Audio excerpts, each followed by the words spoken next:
Hi friends, media ಜಗತ್ತಿಗೆ ಸ್ವಾಗತ.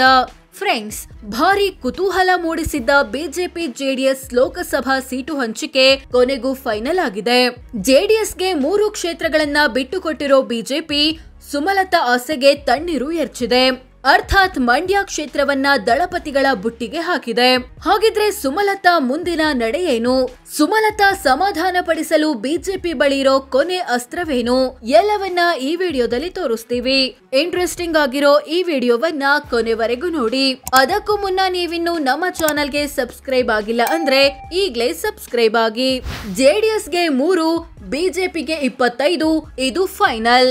ಹೌದು ಫ್ರೆಂಡ್ಸ್, ಜೆಡಿಎಸ್ಗೆ ಎಷ್ಟು ಕ್ಷೇತ್ರಗಳನ್ನ ಬಿಜೆಪಿ ಬಿಟ್ಟು ಕೊಡುತ್ತೆ, ಯಾವ್ಯಾವ ಕ್ಷೇತ್ರಗಳನ್ನ ಬಿಟ್ಟು ಕೊಡುತ್ತೆ ಅನ್ನೋದಕ್ಕೆ ಕೊನೆಗೂ ಉತ್ತರ ಸಿಕ್ಕಿದೆ. ಒಟ್ಟು 3 ಕ್ಷೇತ್ರಗಳಲ್ಲಿ ಜೆಡಿಎಸ್ ಅಭ್ಯರ್ಥಿಗಳು ಕಣಕ್ಕಿಳಿಯಲಿದ್ದಾರೆ. ಹಾಸನ, ಮಂಡ್ಯ ಮತ್ತು ಕೋಲಾರದಲ್ಲಿ.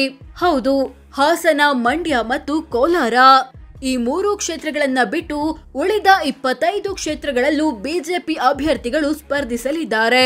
ಇದು ಫೈನಲ್ ಆಗಿದೆ ಅಂತ ಸ್ವತಃ ಕುಮಾರಸ್ವಾಮಿ ಮತ್ತು ದೇವೇಗೌಡರು ಕಾರ್ಯಕ್ರಮವೊಂದರಲ್ಲಿ ಹೇಳಿದ್ದಾರೆ. 3ರಲ್ಲಿ ಯಾವುದು ಸುಲಭ, ಯಾವುದು ಕಷ್ಟ? ಜೆಡಿಎಸ್ಗೆ ಸಿಕ್ಕಿರೋ 3 ಕ್ಷೇತ್ರಗಳ ಪೈಕಿ ಹಾಸನದಲ್ಲಿ ಜೆಡಿಎಸ್ ವೋಟ್ ಬೇಸ್ ಹೆಚ್ಚಿದೆ. ಜೆಡಿಎಸ್ನ ಪ್ರಜ್ವಲ್ ರೇವಣ್ಣ ಇಲ್ಲಿನ ಹಾಲಿ ಸಂಸದರಾಗಿದ್ದಾರೆ. ಈ ಸಲವೂ ಇವರೇ ಅಭ್ಯರ್ಥಿ. ಸೊ ಗೆಲುವಿನ ನಿರೀಕ್ಷೆ ಇಟ್ಟುಕೊಂಡಿದೆ ಜೆಡಿಎಸ್. ಆದ್ರೆ ಕಾಂಗ್ರೆಸ್ ಅಭ್ಯರ್ಥಿ ಶ್ರೇಯಸ್ ಪಟೇಲ್ ಮತ್ತು ಬಿಜೆಪಿಯ ಪ್ರೀತಮ್ ಗೌಡ ಬಣ ಜೆಡಿಎಸ್ಗೆ ಒಂದಷ್ಟು ಪೆಟ್ಟು ಕೊಟ್ರು ಕೊಡಬಹುದು. ಇನ್ನು ಮಂಡ್ಯದಲ್ಲೂ ಜೆಡಿಎಸ್ ವೋಟ್ ಬೇಸ್ ಹೆಚ್ಚಿದೆ. ಇಲ್ಲಿ ಸಿಎಸ್ ಪುಟ್ಟರಾಜು ಜೆಡಿಎಸ್ ಅಭ್ಯರ್ಥಿಯಾಗೋ ಸಾಧ್ಯತೆ ಇದೆ. ಆದ್ರೆ ಸುಮಲತಾ ಅಂಬರೀಶ್ ಪಕ್ಷೇತರರಾಗಿ ಕಣಕ್ಕಿಳಿದ್ರೆ ಹೊಡೆತ ಬೀಳ್ಬಹುದು. ಇನ್ನು ಕೋಲಾರದಲ್ಲಿ ಜೆಡಿಎಸ್ಗೆ ಹೇಳುವಷ್ಟರ ಮಟ್ಟಿಗೆ ವೋಟ್ ಬೇಸ್ ಇಲ್ಲ. ಇಲ್ಲಿ ಜೆಡಿಎಸ್ ಗೆಲ್ಬೇಕು ಅಂದ್ರೆ ಬಿಜೆಪಿ ಮತಗಳೇ ದೊಡ್ಡ ಪ್ರಮಾಣದಲ್ಲಿ ಬೀಳ್ಬೇಕು. ಜೆಡಿಎಸ್ ಶಾಸಕ ಸಮೃದ್ಧಿ ಮಂಜುನಾಥ್ ಲೋಕಸಭೆ ಅಭ್ಯರ್ಥಿಯಾಗಬಹುದು ಎನ್ನಲಾಗ್ತಿದೆ. ಅಂದ್ಹಾಗೆ ಬಿಜೆಪಿಯ ಹಾಲಿ ಸಂಸದ ಎಸ್ ಮುನಿಸ್ವಾಮಿ ಪ್ರತಿನಿಧಿಸುತ್ತಿದ್ದ ಈ ಕ್ಷೇತ್ರವನ್ನ ಜೆಡಿಎಸ್ಗೆ ಬಿಟ್ಟುಕೊಟ್ಟಿರೋದು ಒಂದ್ ರೀತಿ ಶಾಕಿಂಗ್. ಸುಮಲತಾ ಮುಂದಿನ ನಡೆ ಏನು? ಬಿಜೆಪಿ ಬಳಿ ಇರೋ ಕೊನೆ ಅಸ್ತ್ರವೇನು?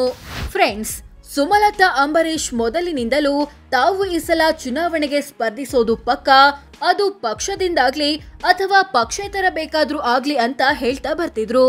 ಜೊತೆಗೆ ಬಿಜೆಪಿಯಿಂದಲೇ ಟಿಕೆಟ್ ಬಯಸಿದ್ರು.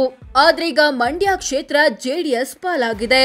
ಹೀಗಾಗಿ ಸುಮಲತಾ ಮುಂದಿನ ನಡೆ ಏನು? ಪಕ್ಷೇತರವಾಗಿ ಸ್ಪರ್ಧೆನಾ ಅಥವಾ ಚುನಾವಣಾ ಕಣದಿಂದ ಹಿಂದೆ ಸರಿಯೋದ ಅನ್ನೋ ಪ್ರಶ್ನೆ ಎದ್ದಿದೆ. ಮತ್ತೊಂದ್ ಕಡೆ ಸುಮಲತಾ ಸಮಾಧಾನ ಪಡಿಸಲು ಬಿಜೆಪಿ ಬಳಿ ಕೊನೆ ಅಸ್ತ್ರವೂ ಇದೆ.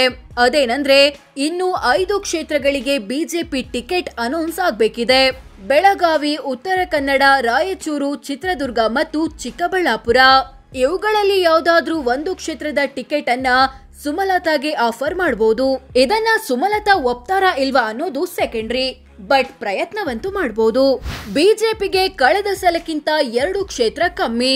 ರಾಜ್ಯದ ಒಟ್ಟು 28 ಕ್ಷೇತ್ರಗಳ ಪೈಕಿ ಕಳೆದ ಬಾರಿ 27 ಕ್ಷೇತ್ರಗಳಲ್ಲಿ ಸ್ಪರ್ಧಿಸಿದ್ದ ಬಿಜೆಪಿ ಮಂಡ್ಯ ಕ್ಷೇತ್ರದಲ್ಲಿ ಮಾತ್ರ ಅಭ್ಯರ್ಥಿಯನ್ನ ಹಾಕದೆ ಸುಮಲತಾ ಅಂಬರೀಶ್ಗೆ ಬೆಂಬಲ ಕೊಟ್ಟಿತ್ತು.